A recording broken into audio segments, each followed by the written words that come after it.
L'Union européenne et le Canada se sont mis d'accord sur ce traité de libre-échange. On revient ensemble sur les derniers rebondissements avec Julien Cholin. L'aboutissement de 7 ans de négociations. Cet après-midi, Justin Trudeau, le Canadien, et Donald Tusk, l'Européen, paraphent le CETA, ce traité d'échange si controversé.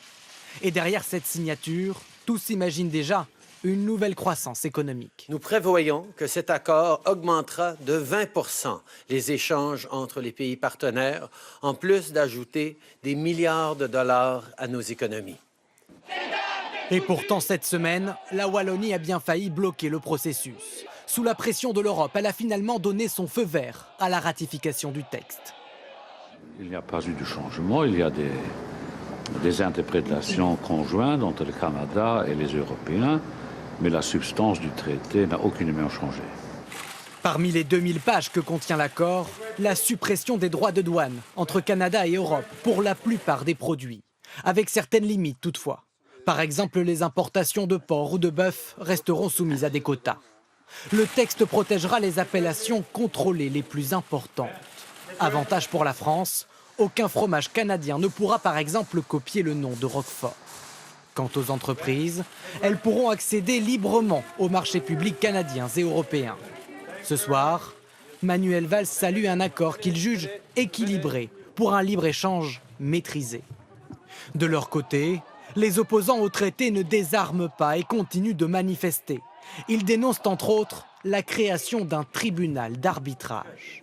Dorénavant, une multinationale pourra attaquer un État et contester certaines de ses réglementations. Une disposition qui ne s'appliquerait que dans plusieurs années, qu'une fois le traité définitivement adopté.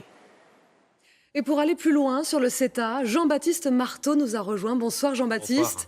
Le CETA est signé. Concrètement, quand va-t-il entrer en vigueur ? Eh bien, pour la grande partie, ce sera dès l'année prochaine, une fois que le Parlement européen et le Parlement canadien l'auront ratifié. Les grandes lignes du texte vont pouvoir être appliquées de manière provisoire, oui provisoire, car il va falloir ensuite que chaque Parlement national le ratifie, et c'est là que les choses se compliquent. Car il suffit qu'un seul État membre de l'Union européenne dise non, et le texte est en théorie bloqué. Il faut un vote en effet à l'unanimité. Enfin, comme il s'agit d'un texte dit non urgent, eh bien chaque pays va prendre son temps pour le ratifier en fonction des calendriers locaux, par exemple en fonction des élections. Clairement en France, l'actuelle majorité ne va pas prendre le risque d'aller affronter les frondeurs à quelques mois de la présidentielle sur un sujet explosif. Clairement, l'application du CETA sera reportée après la présidentielle, après les législatives, et tout ça pourrait prendre beaucoup de temps, au moins 2 années. Merci beaucoup Jean-Baptiste.